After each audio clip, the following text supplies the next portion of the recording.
사도신경으로 우리 신앙을 고백하겠습니다. 전능하사 천지를 만드신 하나님 아버지를 내가 믿사오며 그 외아들 우리 주 예수 그리스도를 믿사오니 이는 성령으로 잉태하사 동정녀 마리아에게 나시고 본디오 빌라도에게 고난을 받으사 십자가에 못 박혀 죽으시고 장사한 지 사흘 만에 죽은 자 가운데서 다시 살아나시며 하늘에 오르사 전능하신 하나님 우편에 앉아 계시다가 저리로서 산자와 죽은 자를 심판하러 오시리라. 성령을 믿사오며 거룩한 공회와 성도가 서로 교통하는 것과 죄를 사하여 주시는 것과 몸이 다시 사는 것과 영원히 사는 것을 믿사옵나이다. 아멘. 찬송가 82장을 함께 찬송하겠습니다.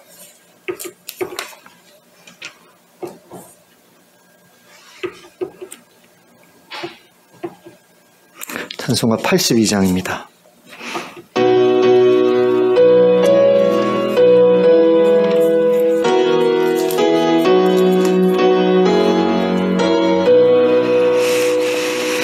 성부의 어린 양이 죄 지고 가시니 내 몸에 당할 영걸 다 대신하셨네. 내 죄가 추악하나 그 피로 씻으면 눈같이 이게 되어 피 하나 없으리. 내 죄를 회개하고 용서해 주시고 병든 몸 고쳐주사 새 생명 주시네. 내 속에 쌓인 근심 한없이 그것만 주 친히 벗겨주사 위로해 주시네. 내 주를 의지하니 내 마음이 편하고 주 나를 붙드시니 내 앞길 환하다. 임마누엘 주 예수 끝없는 그 사랑 그 향기 바람 타고 온 땅에 터지는 주 예수 본을 받아 온유한 마음과 겸손한 마음으로 섬기며 살리라. 나 주의 뒤를 따라 저 천국 이르러 천사의 노래 따라 주 찬송하리라. 아멘. 447장을 함께 찬송하겠습니다. 447장입니다.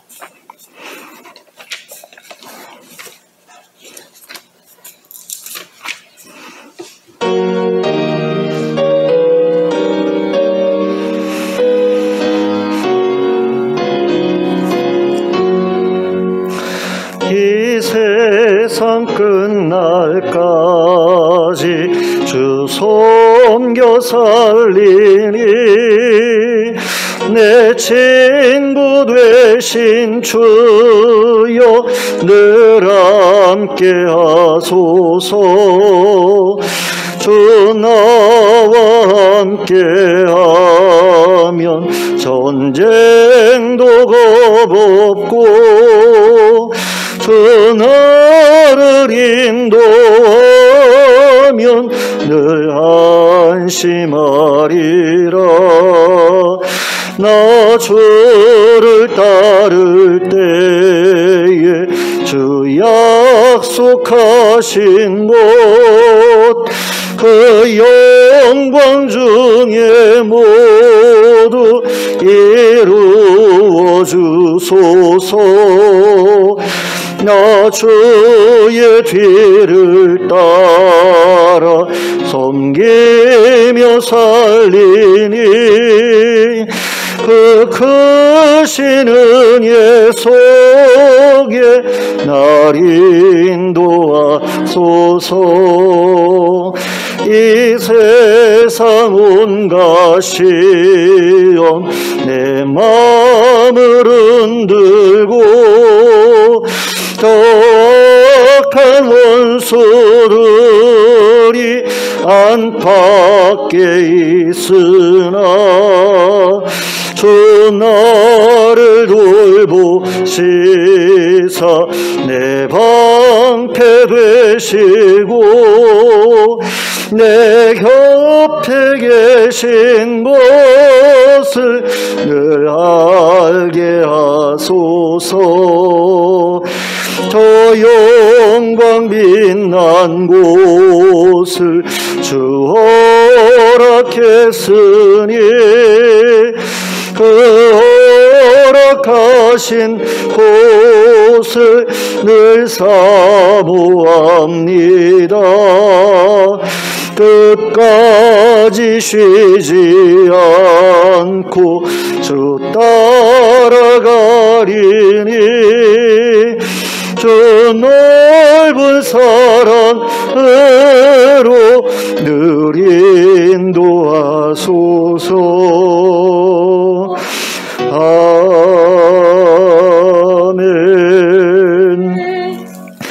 하나님의 말씀 마태복음 27장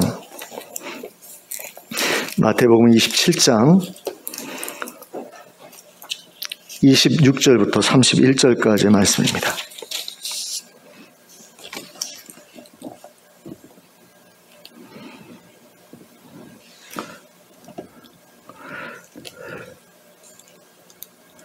마태복음 27장 26절부터 31절까지 함께 읽도록 하겠습니다. 시작. 이에 바라바는 그들에게 놓아주고 예수는 채찍질하고 십자가에 못 박히게 넘겨주니라. 이에 총독의 군병들이 예수를 데리고 관병 안으로 들어가서 온 군대를 그에게로 모으고 그의 옷을 벗기고 홍포를 입히며 가시관을 엮어 그 머리에 씌우고 갈대를 그 오른손에 들리고 그 앞에서 무릎을 꿇고 희롱하여 이르되 유대인의 왕이여 평안할지어다 하며 그에게 침 뱉고 갈대를 빼앗아 그의 머리를 치더라. 희롱을 다한 후 홍포를 벗기고 도로 그의 옷을 입혀 십자가에 못 박으려고 끌고 나가니라. 아멘. 유월절을 앞두고 예수님께서는 대제사장들과 서기관들이 보낸 사람들에 의해 체포되셨습니다. 그리고 산헤드린 공회를 거쳐 예루살렘 총독 빌라도에게 넘겨졌습니다. 사실은 대제사장들과 서기관들이 직접 예수님을 죽이고 싶었을 겁니다. 그런데 자기들이 직접 죽이기에는 굉장히 부담이 컸죠. 예수님을 선지자라고 생각하는 사람들로부터 어떤 일을 당할지 모른다라는 어떤 그런 두려움 때문에 이 사람들은 예수님을 빌라도에게 넘겼습니다. 그리고 그로 하여금 예수님의 사형을 집행하게 하려고 했습니다. 그러나 빌라도는 그들이 예수님을 시기해서 죽이려고 한다는 사실을 알고 있었기 때문에 그들의 요구에 휘둘리려 하지 않았습니다. 게다가 그 신기가 있었다라고 해야 되겠죠. 그 아내가 영적으로 굉장히 예민한 사람인데 꿈을 꾼 거죠. 예수님에 대한 꿈을 딱 꿨는데 보니까 이분을 건드렸다가는 큰일이 나겠구나 이런 생각이 들어서 남편한테 경고를 해주죠. 이분한테 해를 끼치면 우리한테 안 좋은 일이 일어날 것 같아요. 그러니까 그것 때문에라도 예수님을 십자가에 못 박지 않으려고 빌라도는 애를 씁니다.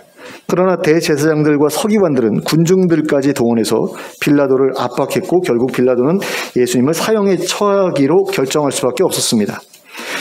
그런데 오늘 우리가 함께 읽은 본문에서 이제 빌라도가 예수님을 사형에 처하기로 결정한 다음에 어떻게 하는지를 한번 보시면 예수님을 곧장 십자가에 못 박아 죽인 게 아니라는 것을 알 수 있게 됩니다. 그러니까 빌라도가 예수님을 사형시키라고 군병들에게 넘겼을 때 군병들은 예수님을 이끌고 관정 안으로 들어가죠. 그리고 온 군대를 그 자리에 불러 모아서 예수님을 희롱합니다. 이 온 군대를 그 자리에 불러 모았다라고 했을 때 왜 도대체 군병들을 불러 모았을까? 이런 생각을 해봤습니다. 도대체 왜? 그러다가 이유를 알게 됐는데요. 그것이 무엇이냐면 바로 예수님을 괴롭히면서 유흥거리로 삼으려고 했던 겁니다. 그러니까 요즘에 텔레비전도 있고 뭐 유튜브도 있고 게임도 있고 영화도 있고 다양한 볼거리들이 또 놀거리들이 있지만 고대에는 그런 것들이 별로 없었잖아요. 고작해야 이 마을 저 마을 옮겨 다니면서 이렇게 공연하는 그런 사람들, 우리나라 같은 경우는 이제 사당패 같은 그런 사람들이고 뭐 서양 같은 경우는 뭐 서커스나 이런 거 하는 사람들, 연극하는 사람들, 그런 사람들 있었을 뿐인데 그런 사람들이 어쩌다가 한 번씩 마을에 찾아오지 않습니까? 그러니까 그 사람들에게는 별로 그 당시에 놀만한 게 없었다라는 거죠. 볼만한 것도 별로 없었고. 그래서 당시 그 고대 사람들에게는 사형을 집행하는 모습을 보는 것이 굉장히 커다란 볼거리였다라고 합니다. 그래서 사형이 집행된다 그러면 온 동네 사람들이 모여가지고 사형 집행되는 과정을 지켜봤다라는 거죠. 이것은 우리나라의 조선시대 때에도 마찬가지여서 사형 집행이 이루어진다. 있다 이렇게 소문이 나면 수많은 사람들이 모여들어서 그 과정을 구경했다고 합니다.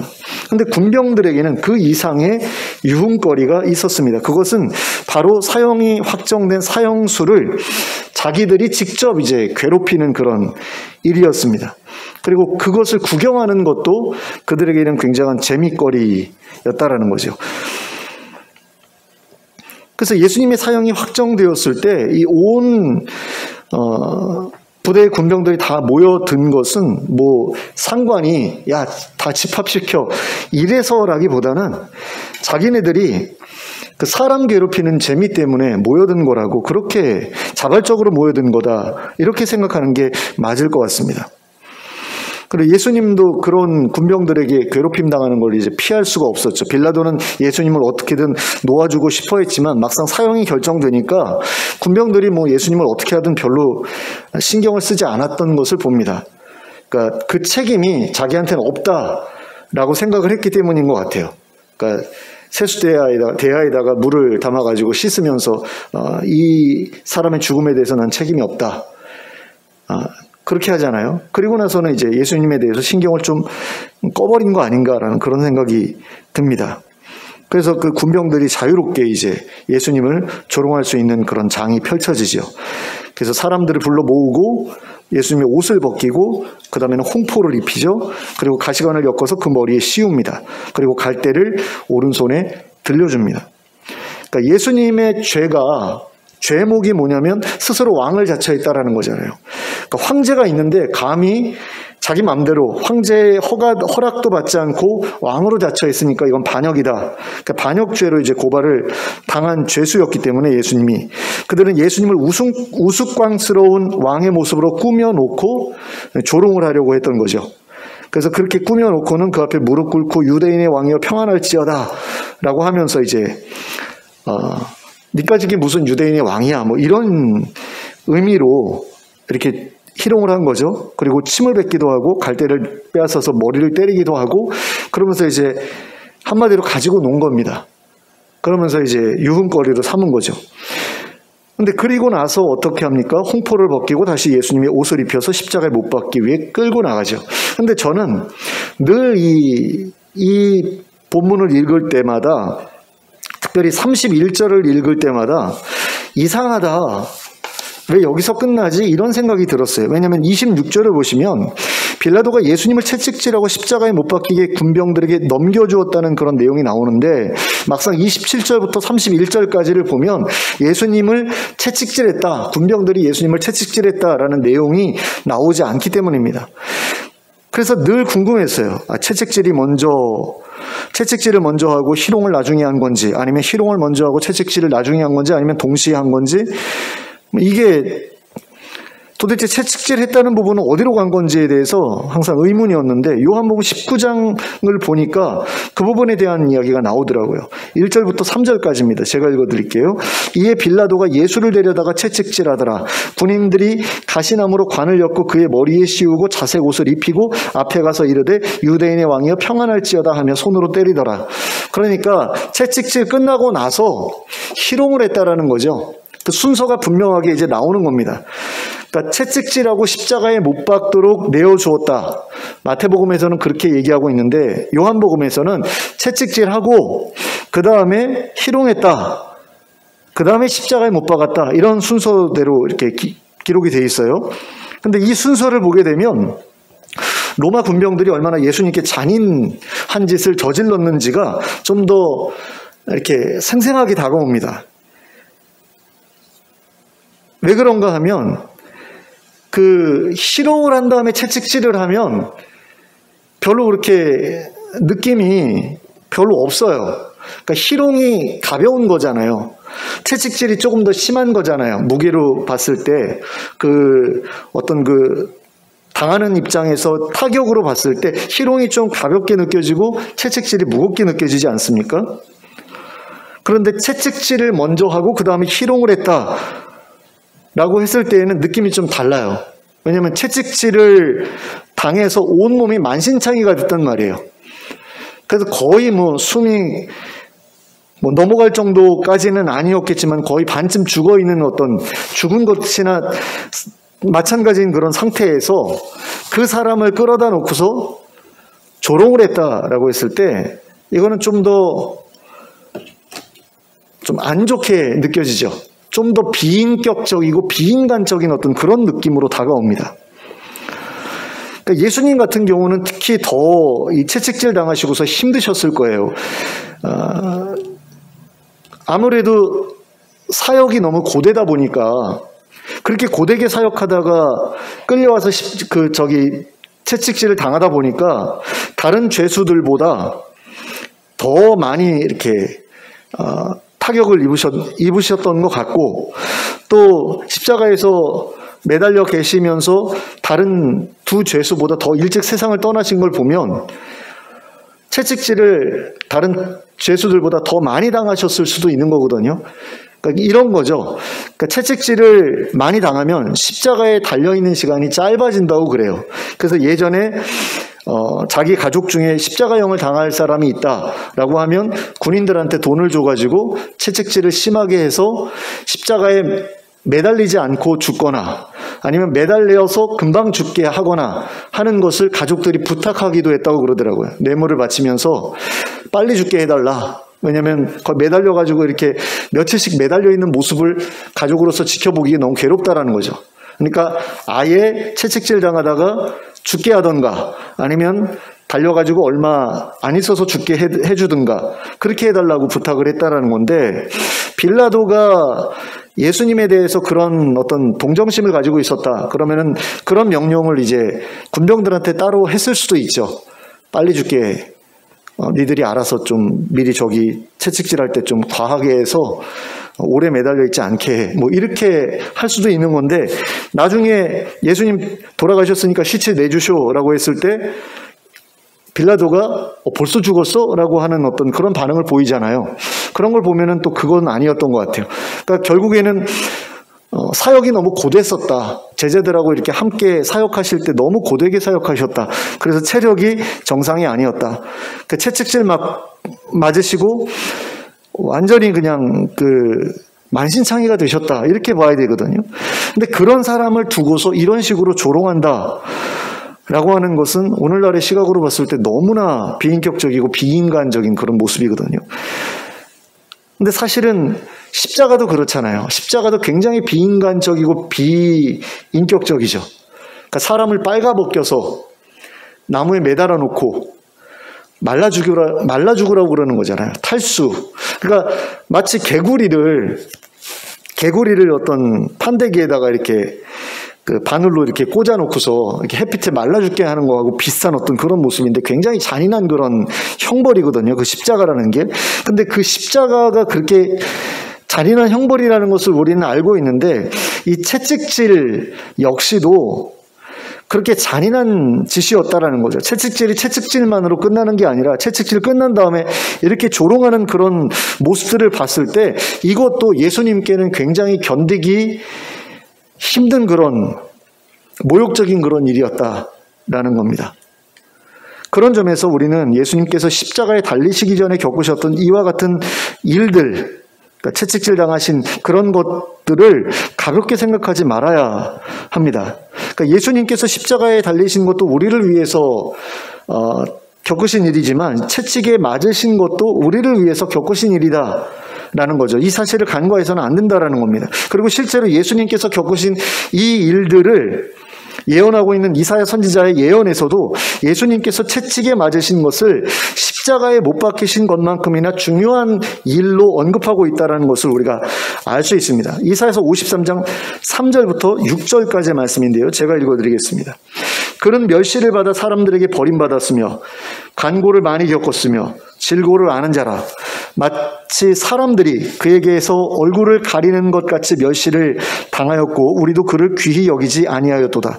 그는 실로 우리의 질고를 지고 우리의 슬픔을 당하였거늘 우리는 생각하기를 그는 징벌을 받아 하나님께 맞으며 고난을 당한다 하였노라. 그가 찔림은 우리의 허물 때문이요 그가 상함은 우리의 죄악 때문이라. 그가 징계를 받음으로 우리는 평화를 누리고 그가 채찍에 맞음으로 우리는 나음을 받았도다. 우리는 다 양 같아서 그릇 행하여 각기 제 길로 갔거늘 여호와께서는 우리 모두의 죄악을 그에게 담당시키셨도다. 자, 여기서 주목해야 될 것이 5절 말씀인데요.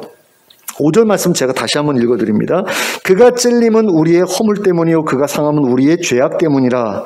그가 징계를 받음으로 우리는 평화를 누리고 그가 채찍에 맞음으로 우리는 나음을 받았도다. 근데 여기서 말하고 있는 찔림이라는 것은 십자가에 못 박히신 걸 가리키는 것 같아요. 그리고 그가 징계를 받았다라는 것 또한 십자가에 못 박히신 것을 가리키는 것 같습니다. 그러니까 허물 때문에 찔렸는데 우리의 허물 때문에 십자가에 달리셨고 예수님께서 그 십자가에 달리셨기 때문에 우리가 평화를 누리게 되었다. 누구와의 평화죠? 하나님과의 평화죠. 그리고 다른 사람들과의 평화, 이걸 누리게 됐죠. 그러면 상함이라는 것도 우리가 생각해 봐야 되는데 이 상함이라는 건 과연 뭐냐? 저는 뒤에 나오는 채찍에 맞음으로와 연결되는 게 이 상함이라는 생각이 들어요. 근데 그 상함은 우리의 죄악 때문이었다라고 얘기하고 있고요. 그가 채찍에 맞았기 때문에 우리가 나음을 받았다 이렇게 이야기를 하고 있거든요. 예수님께서 우리의 죄악 때문에 채찍질을 당하셨고 그 채찍질 당하신 것을 통해서 우리는 나음을 입게 되었다. 이런 이야기라는 거죠. 그러니까 십자가형이나 채찍질이나 다 중요한 그런 의미가 있다라는 거예요. 우리의 구원과 관련해서. 그런데 이 두 가지가 서로 구별되고 나뉘어지고 이런 것이냐라고 했을 때 사실은 이 두 가지가 한 묶음이라는 겁니다.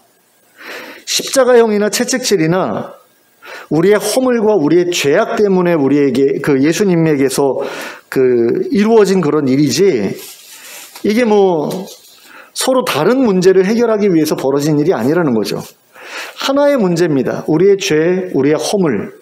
이 하나거든요, 사실은. 이 하나의 문제를 해결하기 위해서 예수님이 채찍질도 당하셨고 십자가에도 달리셨다. 이 두 가지를 함께 겪으셨다. 그런데 우리는 항상 십자가만을 생각한다라는 거죠. 십자가만이 기독교의 상징으로 그렇게 우리 머릿속에 남아있고, 그리고 예수님 영화 같은 걸 봐도 예수님 십자가에 달리는 것만이 굉장히 충격적인 어떤 그런 부분으로 다가오는 것 같고, 채찍질 당하시는 건 별로 아닌 것 같고, 근데 패션 오브 크라이스트라는 영화가 딱 나오면서 예수님 채찍에 맞으시는 그 장면이 굉장히 길게 이어지거든요. 그걸 보면서 예수님께서 채찍질 당하신 것이 보통 고통스러운 일이 아니었구나라는 사실을 많은 사람들이 깨닫게 되죠. 그래서 어떤 분들은 공포 영화다 이런 식으로 표현할 정도로 잔인한 그런 채찍질이 굉장히 롱테이크로 이렇게 이어지는 그런 모습을 보거든요. 근데 십자가를 지신 것, 십자가에 매달리신 거는 굉장히 사람들이 중요하게 여기는데 채찍질에 대해서는 그냥 무시하고 넘어간다라는 겁니다. 그리고 채찍질뿐만 아니라 세상에 오셔서 겪으신 모든 일들도 사실은 우리를 위해서 하신 일이잖아요. 성육신부터가 하늘에서 모든 권세를, 하나님의 아들로서 가지고 계셨던 모든 권세를 내려놓고 포기하고 오셔서 우리와 똑같은 인간으로 사시다가 채찍질도 당하고 십자가에도 달리시고 이런 것인데, 여기 보면 질고를 겪으셨다, 질고를 아는 자다라고 했을 때 그 질고라는 건 질병의 고통이잖아요. 그러니까 예수님도 병 걸려서 아파하신 적이 있다라는 그런 이야기거든요. 근데 그런 것들을 다 겪으셨는데 그것들조차도 사실은 우리를 위해서 하신 일인데 우리는 오직 십자가만 생각을 해요. 그래서 저는 십자가만이 기독교의 상징으로 여겨지고 있는 현실이 굉장히 안타깝습니다. 그러니까 제가 생각하기에는 로마 군병이 사용했던 채찍도 십자가처럼 기독교의 상징으로 쓰여지면은 어땠을까라는 그런 생각이 들어요. 왜냐하면 십자가 그러면 죽음을 가리키는 어떤 그런 상징이잖아요. 죽음과 관련이 있잖아요. 그러다 보니까 십자가를 지고 예수님을 따른다라고 했을 때 별로 와닿질 않아요. 그러니까 예수님을 위해서 죽을 수 있어요 말은 해도 실제로 죽을 만한 일들이 예수 믿는 사람들한테 별로 일어나지 않잖아요, 요즘에는. 그러다 보니까 옛날에는 예수님 따르다가 죽을 수도 있어 라고 생각하던 시기에는 십자가가 굉장히 충격적으로 그 사람들에게 다가왔을 거고 굉장히 큰 도전이 됐을 거예요. 근데 오늘날에는 예수 믿는다고 십자가에 못 박혀 죽거나 아니면 다른 사형 제도를 통해서 죽거나 하는 그런 일들이 벌어지지 않잖아요. 그러니까 십자가라는 것이 기독교의 상징이라고 했을 때 그 십자가는 우리와 굉장히 멀리 떨어져 있는 것처럼 그렇게 생각되기가 쉽다라는 거죠. 그냥 상징으로 생각될 뿐이지 그게 나한테 어떤 자극을 주거나 도전을 주거나 별로 그러지 못한다라는 거예요. 왜냐면 요즘에는 안 믿는 사람들도 십자가 귀걸이, 십자가 목걸이 하고 다니잖아요. 그러니까 그냥 멋으로 생각될 뿐이지 이게 어떤 고난을 상징한다 이런 의미가 별로 없다라는 거죠, 요즘에는. 그러니까 과거에는 죽음과 고난이 다 이 십자가 하나로 다 이렇게 와닿는 어떤 그런 느낌이었다고 한다면 지금 십자가를 딱 봐도 별로 고난이라는 어떤 그런 것이 와닿지는 않는다라는 거죠. 그냥 순교. 근데 순교가 일어나지 않고 있는 환경이다 보니까 나하고는 먼 일, 십자가를 진다라는 것은 내가 각오는 하고 있지만 나한테는 일어나지 않을 일, 이런 식으로 느껴진다라는 거죠. 근데 채찍은 좀 달라요. 채찍은 인생의 고난을 의미하는 그런 도구로 많이 사용이 되죠. 그러니까 인생 채찍으로 이렇게 훈련시키시고 연단하시고 이런 내용들이 성경에 가끔 등장하잖아요. 그러다 보니까 채찍이라는 것은 고난을 상징하는 어떤 상징으로서 굉장히 강한 이미지를 가지고 있는데 그걸 생각을 하면 우리와 그렇게 멀리 떨어져 있는 것처럼 느껴지지 않는다라는 거죠. 그러니까 십자가보다 우리에게 더 가깝게 느껴진다라는 겁니다. 그러면서도 더 부담스럽게 느껴지는 게 바로 채찍이기 때문에 만약에 기독교의 상징이 채찍이었다라고 한다면, 십자가가 아니라 채찍이었다라고 한다면 기독교인들이 예수님을 따른다라는 것을 좀 더 심각하게 고민했을 것 같아요. 십자가를 지고 나를 따라야 된다라는 말보다 채찍질을 당하면서 나를 따라야 된다.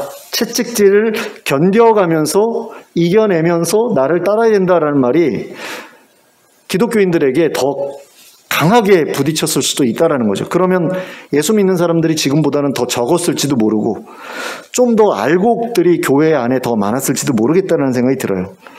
자, 예수님께서는 제자들을 향해서 이렇게 말씀하셨죠. 누구든지 나를 따라오려거든 자기를 부인하고 자기 십자가를 지고서 따라야 된다라고 말씀을 하시잖아요. 근데 예수님을 믿는 사람들 중에 십자가를 지고 예수님 따르는 사람 보기가 쉽지 않죠. 십자가를 지고서 예수님을 따라가는 것처럼 보이는 사람들 별로 많지 않습니다. 근데 그 많지 않은 사람들 가운데 대부분이 저는 선교사 같아요. 해외 오지에 나가가지고 뭐 아마존이나 아니면 파푸아뉴기니나 뭐 이런 데 가가지고 그런 데 가서 이렇게 사역하는 그런 가족들 다 같이 가가지고 고생하면서 사역하는, 그다음 맹장염이 걸리면은 수술도 못 받고 막 죽기도 하고 그러는 어떤 그런 곳에서 사역하는 사람들이 진짜 십자가 지는 그런 분들 같고, 나머지는 사실 다 아닌 것 같은 느낌이 들어요. 십자가를 지기는커녕 십자가에다가 바퀴를 달아가지고 쇼를 하는 그런 목사님들도 있잖아요. 보셨죠? 옛날에 신문에 한번 났어요. 십자가에다가 바퀴를 달아가지고 목사가 끌고서 쇼를 하더라고요. 진짜 쇼하고 있네라는 그런 생각이 들었는데, 실제로는 그것도 이벤트로 한 거잖아요. 평소에는 그 사람들 뭐 타고 다닙니까? 고급 승용차 타고 다니잖아요. 십자가를 지기는커녕 비싼 자가용 타고 예수님을 따르는 그런 사람들이 대부분이죠. 근데 그런 사람들이 목사만 그런 게 아니고 성도들 대부분이 다 그러거든요. 다 십자가를 지고 따르는 게 아니라 가마를 타고 따르는 사람들, 뭐 자가용 타고 따르는 사람들, 너무나 편하게 예수님을 따르는 사람들이 수두룩하고요. 그런 가운데 어떤 시련이 딱 주어지면 왜 나에게 이런 시련을 주셨느냐? 십자가가 주어지면 왜 나에게 이런 십자가를 주셨느냐? 이러면서 원망을 하는 그런 모습들을 봅니다. 그러니까 자기 부인조차 안 돼 있기 때문에 이런 일들이 벌어지는 거죠. 그러니까 자기 부인이라는 것이 있어야 자기 부인이라는 것이 있어야 십자가도 질 수 있는데, 자기 부인이 안 돼 있기 때문에 십자가를 질 수 없다라는 거죠. 마찬가지로 자기 부인이 되어 있지 않으면 채찍질도 당할 수가 없습니다. 나는 채찍질 같은 거 당할 만한 사람이 아니야 라고 생각하고 있기 때문이죠. 나 같은 사람은 채찍질을 당할 만한 사람이 아니라 내가 채찍질을 했으면 했지 내가 당할 사람이 아니야 라고 생각하기 때문에 채찍질 안 당하죠. 채찍질이 막 이렇게 하면 도망가죠. 그런 사람이 십자가에 매달린다? 이건 있을 수 없는 일입니다. 그러니까 채찍질도 감당하지 못하는 사람이 십자가를 진다? 있을 수 없는 일이다라는 거죠. 근데 채찍질을 견뎌내기 위해서 우리에게 필요한 것은 뭐냐? 자기 부인이라는 겁니다. 자기 안에 있는 우상을 내려놓는 일이 있어야 된다는 거죠. 나에게 어울리지 않는 것처럼 느껴지는 그런 일들이 나에게 찾아와도 그것 때문에 흔들리지 않을 수 있어야 한다는 겁니다. 그리고 그러기 위해서 우리에게 필요한 건 겸손이죠. 나같이 괜찮은 사람한테 저런 식으로 대해? 뭐 이런 생각을 가지고 있으면, 그런 교만한 생각을 가지고 있으면 나에 대한 비인격적인 대우나 비인간적인 대우에 대해서 참을 수가 없게 되죠. 겸손한 사람만이 자기에게 어울리지 않는 대우가 자기에게 주어질 때에도 견뎌낼 수가 있어요. 분노하지 않을 수가 있게 되고 그러한 것을 기꺼이 받아들일 수 있게 됩니다. 그리고 그런 사람만이 십자가를 질 수 있게 되죠. 근데 십자가라는 너무 거대한 것을 던져주고서 너가 이걸 감당해야 돼라고 하니까 아예 사람들이 자기하고 별로 상관이 없는 것처럼 생각한다라는 겁니다. 근데 채찍질이라는 것을 우리가 생각해 보면 굉장히 멀리 있지 않아요. 우리가 어렸을 때 부모님한테 무지 맞았잖아요. 학교 선생님들한테 무지 맞았잖아요. 군대 가서도 무지 맞으셨죠. 그런 게 채찍질이거든요. 직장 생활하면서는 내 윗사람한테 계속해서 욕을 먹고 모욕을 당하고 그랬잖아요. 그게 채찍질 아닙니까? 제가 생각해 보니까요, 채찍질이라는 그런 상징이 우리가 그 채찍질이라는 게 상징하는 바가 의미하는 바가 매라는 생각이 들거든요. 근데 매라는 게 폭력이라고도 정리가 될 수 있고요. 그 폭력은 말로 하는 폭력도 있죠. 그러니까 우리는 말로 하는 채찍질, 매를 통한 채찍질을 어려서부터 많이 경험하면서 살아왔단 말이에요.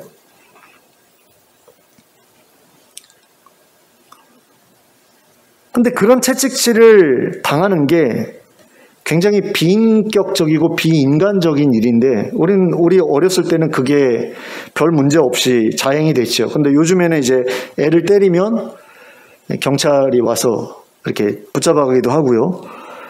그렇게 됐는데, 우리가 어렸을 때 그렇게 당했던 그런 일 말고도 언어로 이렇게 겪은 그런 채찍질이 굉장히 많단 말입니다. 비인격적인 대우, 비인간적인 대우.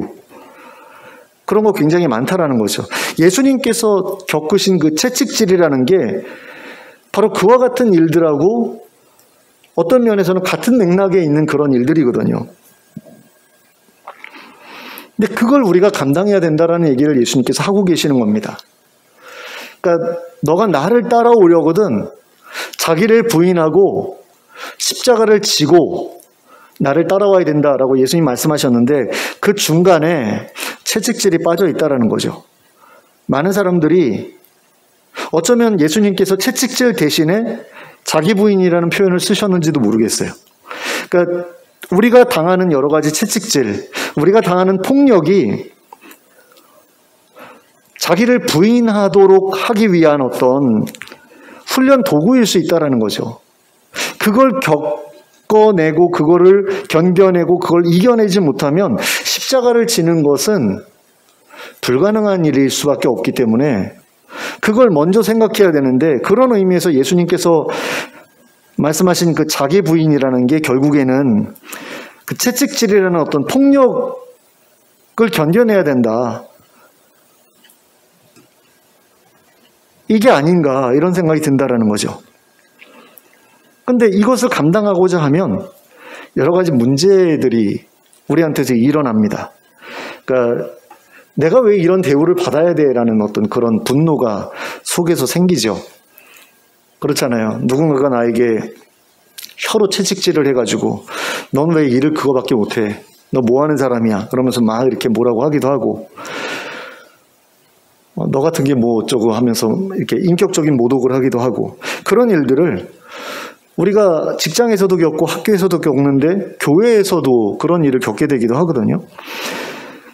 그런 채찍질을 당할 때 그 자리에서 떨쳐 일어나고 싶은 생각이 누군들 안 들겠느냐 이겁니다. 예수님도 십자가에 매달리시기 전에 12형 더 되는, 12군단 더 되는 천사를 동원해서 싹 쓸어버릴까 막 이런 생각 안 드셨겠어요? 십자가에 못 박히 이렇게 눕혀져가지고 못을 들고서 이렇게 그 망치를 들고서 내리치려고 할 때 지금이라도 부를까 막 이런 생각 들지 않았겠어요? 근데 채찍질 당할 때는 그런 생각 안 드셨을까요? 그런 생각 분명히 드셨을 텐데 참으셨다라는 거죠. 근데 그런 일들이 우리의 삶 가운데서도 계속해서 일어난다라는 겁니다.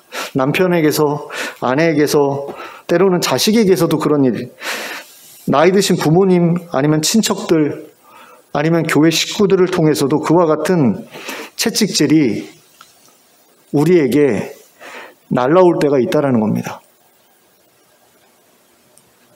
그런데 그렇게 채찍질 당할 때 우리는 대부분 어떻게 하냐면 모세처럼 행동하죠. 채찍을 빼앗아 가지고 땅바닥에 내던지고 그놈을 죽여버리잖아요. 그렇죠?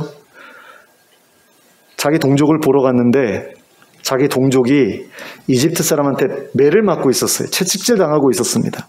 그걸 봤을 때 저 사람은 내 종족이기 때문에 저런 대우를 받아서는 안 돼. 그러면서 그 채찍을 빼앗아서 던지고 그 사람을 죽여버리잖아요. 그런데 그게 하나님의 뜻을 이루는 수단이 될 수 있었을까요? 그렇지 못하죠. 그래가지고 40년 동안 넌 아직 준비가 덜 됐어. 그러면서 뺑뺑이를 돌리시잖아요. 양을 치게 만드시잖아요. 그러면서 다듬으시잖아요. 겸손하게. 겸손하게 다듬으시잖아요.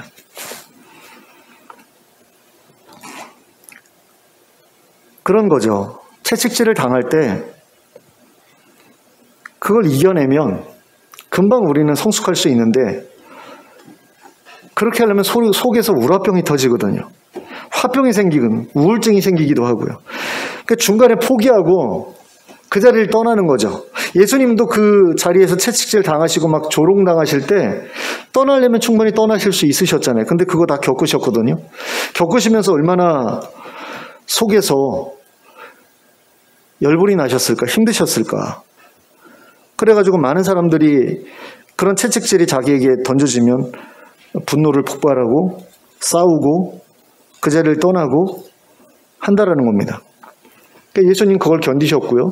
너희가 나를 따라오려면 너희도 그래야 된다라고 말씀을 하시는데, 이게 보통 어려운 일이 아닙니다. 이런 걸 하면서 많은 분들이 우울증 같은 거에 걸리거나 암에 걸려서 고통받는 것을 봅니다. 그러니까 저희 어머니 친구분 한 분이 암으로 돌아가셨는데, 어머니 말씀이 그거예요. 남편이 하도 못되게 굴었는데 친구가 너무 착해가지고 그걸 속으로 다 사귀다가 암에 걸려서 죽은 거다, 이렇게 말씀을 하시는데, 실제로 그런 일들이 많다고 그러더라고요. 그러니까 누군가가 계속해서 내 마음을 힘들게 하고 어렵게 하는데 그걸 속으로 사귀면 병이 걸려서 죽게 되기도 한다는 겁니다. 근데 어떤 경우는 또 우울증이라는 증세로 나타나죠. 그래서 아무것도 하기 싫은. 그래서 목사님들 중에 그런 분들이 많아요. 성도들이 계속해서 힘들게 하는 거예요. 특별히 합동 측보다도 이제 통합 측에서 그런 일이 좀 많이 일어난다는 얘기를 듣는데, 장로님들이 이 목사님들을 이제 청빙해가지고 모셔올 때 자기네들 말 잘 들을 만한 그런 여리여리한 어떤 그런, 그리고 순해 보이는 그런 목사님들 모셔다 놓고 자기네들 원하는 대로 이제 교회를 이끌어 나가달라고 이제 요구를 하는데 말 안 들으면 내쫓고, 그러다 보니까 그런 목사님들이 그 장로님들의 그 드센 장로님들하고 이렇게 서로 이렇게 조율해 가면서 사역을 하느라고 속이 막 썩고 문드러지고, 그래가지고 정신과 가서 우울증 약 처방받아서 먹고 그러면서 사역하시는 분들이 굉장히 많다고 그래요. 근데 그걸 또 숨겨요. 왜냐하면 믿음이 없어서 그런 병에 걸렸다, 이런 식으로 생각하는 사람들이 많거든요. 그러니까 자기가 아파도 아픈 걸 티를 낼 수가 없는 거예요. 근데 예수님께서 나를 따라오려거든 십자가를 져야 된다, 채찍질도 당해야 된다라는 의미로 그렇게 말씀을 하셨다면 어떻게 해서든 그걸 우리가 순종해야 되잖아요. 그리고 솔직히 순종하고 싶죠. 뭐 예수 믿는다고 그러면서 그걸 순종하기 싫어하는 사람은 없을 거예요. 원하지 않는 사람은 없을 거예요. 마음은 원인데 육신이 약해서 그게 잘 안 될 뿐이지 마음은 누구나 다 가지고 있을 거라고 생각을 합니다. 제대로 정말로 하나님을 사랑하고 예수님께서 나를 위해서 그와 같은 고난을 겪으셨다라고 생각하는 사람 치고, 난 십자가 지는 거 싫어, 나는 채찍질 당하는 거 싫어, 그러니까 그렇게는 안 살래, 처음부터 이렇게 얘기하는 사람은 없을 거예요. 근데 너무너무 그 견뎌야 할 것들이 우리를 힘들게 하고 괴롭힐 때에는 때려치우고 싶은 마음이 들 때가 있다라는 거죠. 누구나 다 그렇지 않겠어요? 저도 그런 일들을 많이 겪었습니다. 저는 특별히 더 많이 겪었어요.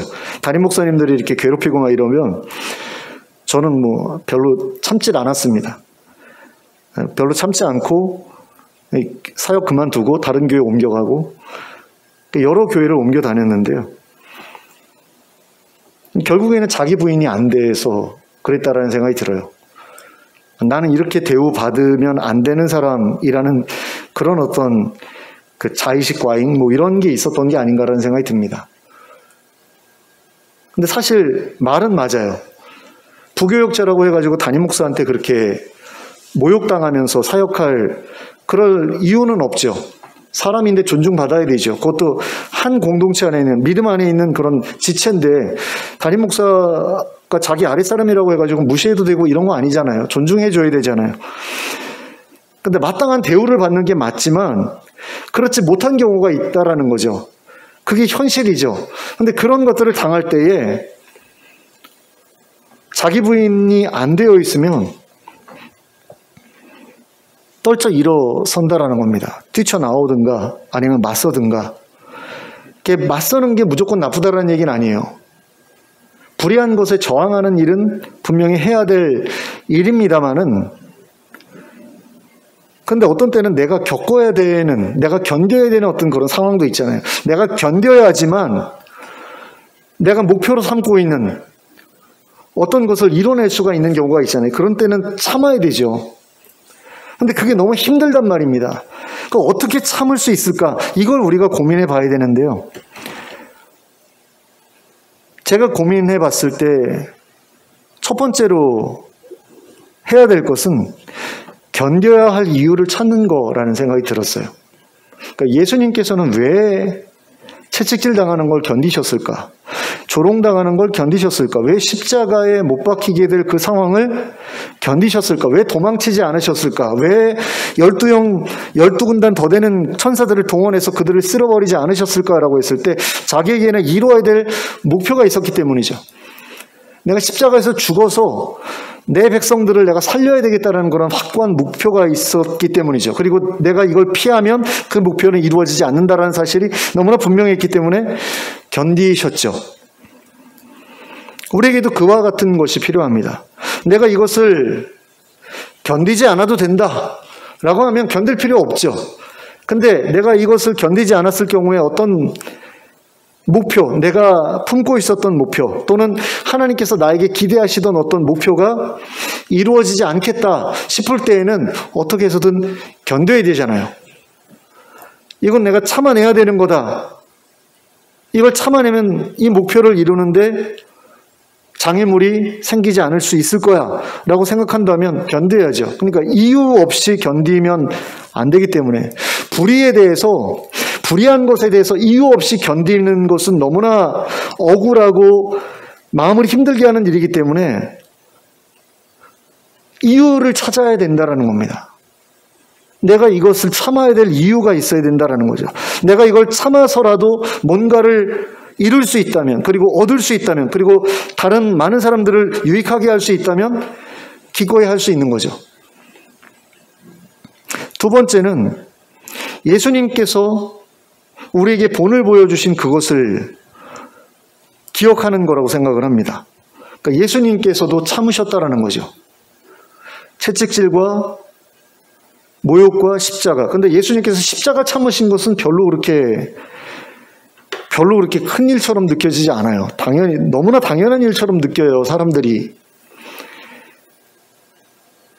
기독교는 마치 십자가만 전부인 것처럼.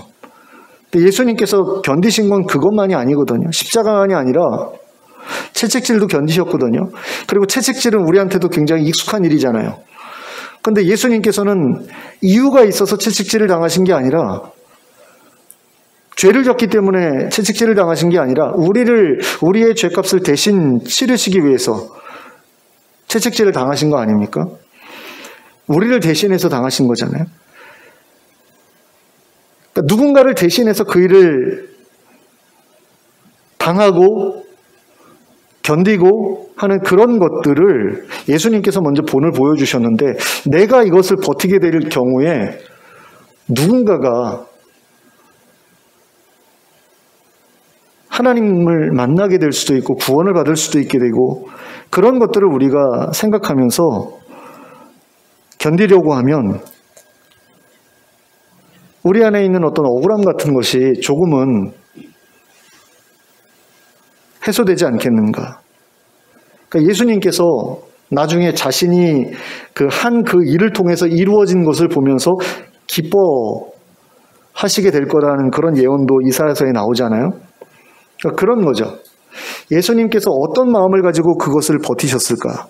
그 채찍질을 견디셨을까? 어떤 마음이셨을까? 그걸 우리가 생각해 보면서 그 마음을 헤아려 보려고 할 때 우리도 그런 일들을 감당할 수 있는 어떤 내적인 힘을 얻을 수 있지 않겠나라는 겁니다. 저는 두 가지 정도를 생각해 봤는데요. 여기에 몇몇 가지를 더 덧붙일 수도 있겠죠. 좀 더 깊이 생각을 해보면. 근데 저는 두 가지. 첫 번째는 목표. 어떤 목표로 예수님께서 그와 같은 것을 견디셨을까라고 했을 때 그 목표를 내가 가지고 있는가? 하나님 나라에 대한 그 비전이, 예수님이 가지고 계신 그 비전이 나에게도 있는가? 이걸 이제 먼저 정리를 할 필요가 있고, 그 다음에 그 비전을 위해서 그렇게 참고 견디실 때 예수님 심정이 어떠셨을까? 그리고 그 이후에 이뤄진 일을 보면서 예수님의 마음이 어떠셨을까? 이런 것들을 우리가 생각해 본다면, 떠올려 본다면, 우리가 채찍질을 견디는 데에 있어서 조금은 덜 고통스럽고 덜 괴롭고 덜 억울하지 않겠나, 이런 생각이 든다라는 거죠. 우리 옛 속담에 이런 이야기가 있습니다. 참을인 3번이면 살인도 면한다. 근데 요즘 젊은 친구들은 이걸 바꿔서 얘기한다고 그래요. 그러니까 살인 1번이면 참을인 3번을 면한다. 이런 식으로 이야기를 한다고 그러더라고요. 무슨 얘기냐면 3번 참느니 그냥 죽여버리고 말지, 뭐 이런 이야기입니다. 그러니까 참는 게 그만큼 힘들다라는 것을 역설적으로 이야기하고 있는 것 같아요. 차라리 살인이 쉽지 그걸 왜 참아? 참을 이유 없어 라는 거죠. 참지 말고 터뜨리라는 거예요. 부당한 일에 대해서 저항하라는 겁니다. 맞습니다. 그죠? 부당한 일에는 저항해야 됩니다. 예수님께서도 저항하신 거예요.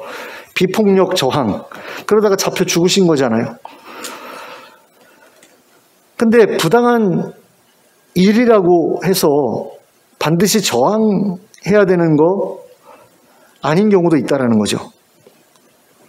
참아야 되는, 그냥 견뎌내야 하는 경우도 있다라는 겁니다. 내가 참지 않을 경우에 내가 이루고자 하는 것, 또는 하나님께서 이루고자 하시는 그 일이 회방을 받을 수도 있다라고 했을 때에는 견뎌야 된다라는 겁니다. 근데 참지 못해서 폭발시키는 그 일을 통해서 전도가 실패하고 교회가 무너지고 하나님 나라를 누리는 그런 일들이, 방해받는 일들이 얼마나 많은지 모른다라는 겁니다. 그리고 그렇게 견디지 못하는 사람들이 자신의 가정을 지옥으로 만들고 교회를 지옥으로 만드는 것을 우리가 우리 주변에서 얼마나 자주 봅니까? 자기 성격대로 내질러가지고, 담임 목사가 자기 성격대로 내질르면 대책이 없어요. 성도들이 상처받고 떠나고, 부교육자들이 상처받고 떠나고, 그러면서 교회가 계속해서 힘들어지죠. 저도 그런 일들을 굉장히 많이 겪었습니다.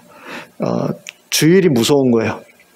주일날 교회에 가면 담임 목사님을 봐야 돼요. 그 얼굴을 봐야 돼요.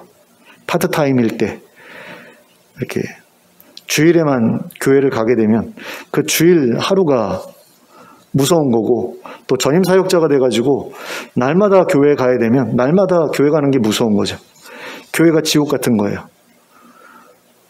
근데 그렇게 교회를 지옥으로 만드는 사람들이 누구냐? 담임 목사인 경우가 굉장히 많죠.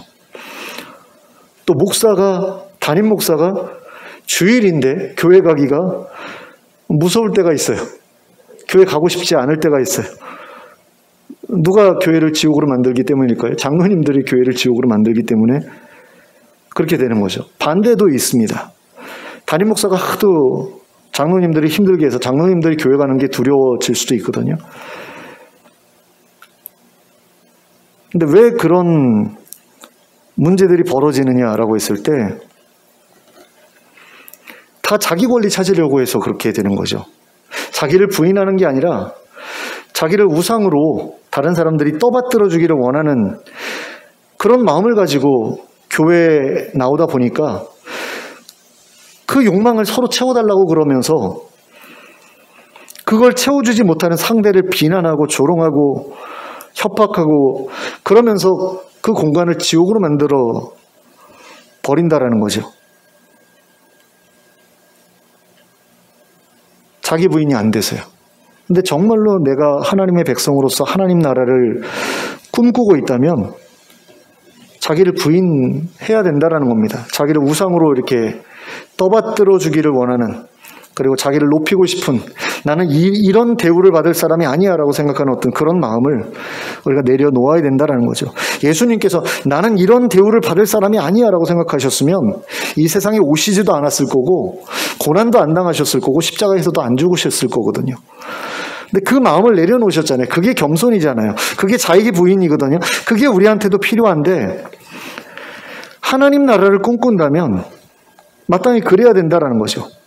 그 나라를 위해서 내 욕망을 내려놓고 온몸이 만신창이가 되고 온 마음이 만신창이가 되더라도 참고 견뎌야 한다라는 겁니다. 늘 그래야 된다라는 게 아니라, 하나님 나라가 이루어지는데 내가 분내는 것이 방해가 되고 내가 참지 못하는 것이 방해가 된다면 내 온몸이 만신창이가 되고 내 온마음이 만신창이가 되더라도 참고 견뎌야 된다라는 거죠. 그걸 참고 견디지 못하기 때문에 교회가 지옥이 되고, 그래서 교인들이 교회를 떠나고 그렇게 된다라는 겁니다. 어쩌면 우리 교회도 그래서 이렇게 됐는지도 모르겠어요. 제가 몸이 망가지고 또 마음이 망가지고 이런 가운데 마땅히 참고 견뎌야 될 것들을 참고 견디지 못하는 일들이 분명히 있었고, 그런 것들이 어떤 성도들에게는 우리 교회를 지옥처럼 생각하게 만드는 그런 일을 했을지도 모른다라는 생각이 듭니다.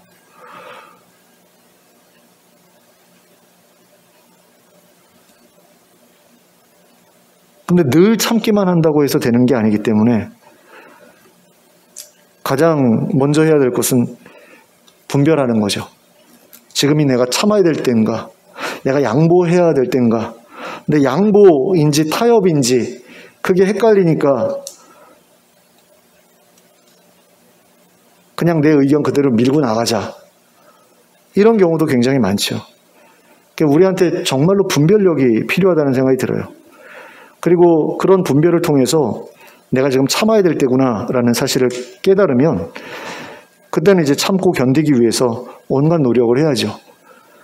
근데 그 결과가 어떤 경우에는 내 마음이 완전히 망가지는 그런 결과로 나타날 수도 있다는 겁니다. 우울증에 걸려서 정신과에 다녀야만 되는 그런 상황에까지 몰리게 될 수도 있다는 거죠. 근데 많은 목사님들이 그런 질병에 걸리면서까지 참고 견디는 가운데 교회를 그나마 교회답게 이끌어가는 그런 모습들을 보거든요. 그런 분들은 정말로 존경받아야 될 분들이죠. 근데 저는 그렇지 못했어요. 근데 그래야 되겠다라는 생각이 듭니다. 근데 자기를 너무 사랑하다 보니까 얼마만큼 제가 내려놓고 얼마만큼 포기할 수 있을지는 모르겠지만 예수님의 뒤를 따른다라고 말하기 위해서는 예수님이 온몸이 만신창이가 되도록 채찍질 맞으시는 것을 버텼던 것처럼 많은 성도들로부터 당하는 그런 채찍질들을 견뎌내야만 하겠구나라는 그런 생각은 듭니다. 그래서 그런 부분들을 우리가 같이 고민해 봤으면 좋겠고요. 그래서 적어도 우리 가정이나 우리 교회가 하나님 나라를 누리는 일에 내가 회방자가 되지는 않도록 그렇게 노력하는 우리가 됐으면 좋겠습니다. 그리고 그렇게 참고 견디는 가운데 서로를 품고 서로를 이해하고 서로를 용납하고 서로를 세워가면서 정말 하나님 나라를 우리 교회 안에서 함께 멋지게 이루어가는 우리 모두가 될 수 있기를 예수 그리스도의 이름으로 축원합니다. 기도하겠습니다. 사랑의 하나님 아버지, 십자가를 질 수 있다 그렇게 말하면서도 십자가가 주어지면 대번에 하나님을 원망하는 그런 사람들이 많은데, 십자가 이전에 예수님께서 겪으셨던 채찍질을 먼저 우리가 생각하길 원하고 그것을 마음에 품기를 원합니다. 예수님께서 자기를 부인하지 않으셨으면 채찍질도 피하셨을 것이고 또 십자가도 피하셨을 터인데 자기를 부인하셨기 때문에 그것도 견디고 저것도 견디신 줄로 압니다. 하나님, 그런데 우리는 그 어느 하나도 견디고 싶어 하지 않고 고통스러운 일을 최대한 피하고 싶어 하고 편하게 살고 싶어 하고 남들로부터 부당한 대우 받고 싶어 하지 않고 그런 대우가 나에게 찾아오면 대번에 화를 내면서 분노해가지고 맞붙어 싸우는 그 편을 선택하기를 더 익숙하게 생각하는 일들이 많습니다. 그런데 그런 것들이 때로는 우리 가정을 망가뜨리고 우리 교회를 망가뜨리는 경우가 적지 않다는 사실을 우리가 기억하기를 원합니다. 그래서 교회 안에서 또 가정 안에서 자기를 부인하고 채찍질을 참고 견디는 부분에 있어서 우리가 좀 더 나은 그런 사람이 될 수 있기를 원합니다. 하나님, 저희로 하여금 예수님이 꿈꾸셨던 그 하나님 나라에 대한 그 꿈을 마음에 품을 수 있게 해주시고 그것을 위해서 내가 견뎌야 할 때는 견디겠다라는 결단을 할 수 있게 해주시길 원합니다. 그리고 그 결단을 계속 이어나가기 위해서 예수님께서 그 채찍질을 당하시면서 마음에 품으셨을 그 생각들, 그 감정들, 그런 것들을 우리가 좀 헤아려 볼 수 있기를 원합니다. 그래서 얼마나 억울하셨을지, 얼마나 괴로우셨을지 이런 것들을 생각해 보는 가운데 또 예수님께서 꿈꾸시던 그것이 이루어졌을 때 또 얼마나 기쁘셨을지를 우리가 함께 생각하면서 나도 그와 같은 기쁨에 동참하겠다라는 그런 마음을 다시 한번 일으켜 세우기를 원합니다. 그래서 내가 참아야 될 때, 내가 견뎌야 될 때가 언젠지를 확인하게 되면 그 일에 있어서 뒤로 물러나지 않게 해주시고 회피하지 않게 해주시고 맞부딪혀 싸워서 폭발시키지 않게 해주시길 원합니다. 온몸이 또 온 마음이 만신창이가 되기까지라도 내가 참고 견뎌서 하나님께서 우리에게 누리라고 주신 이 하나님 나라를 온전히 누릴 수 있도록 이 공동체를 지켜내겠다라는 그런 결단을 저희로 하게 하시고 그 결단을 실제로 실천할 수 있도록 이렇게 해주시고 그런 가운데 예수님께서 누리셨던 그 기쁨을 함께 우리도 누리게 되는 역사를 경험하게 하여 주시옵소서. 그래서 하나님 나라가 먼데 있는 것이 아니라 우리 가정에, 우리 교회 안에 있음을 우리 모두가 알고 기뻐하고 즐길 수 있도록 이끌어 주시옵소서. 예수 그리스도의 이름으로 기도하였습니다. 아멘. 찬송가 586장 함께 찬송하겠습니다. 찬송가 586장 함께 찬송합니다.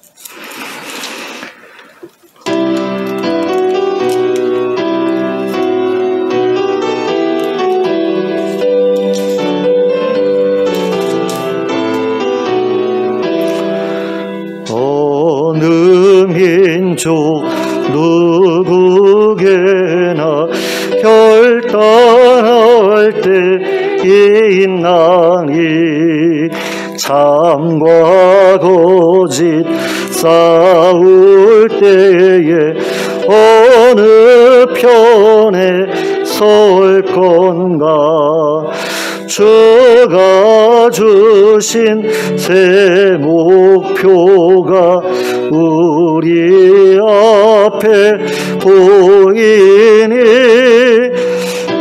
빛과 어둠 사이에서 선택하며 살리라. 고상하고 아름답다 진리 편에 서는 일 진리 위해 억압받고 명예이익 이뤄도 비겁한 자 물러서나 용감한 자 굳세게 낙심한 자 돌아오는 그날까지 서리라.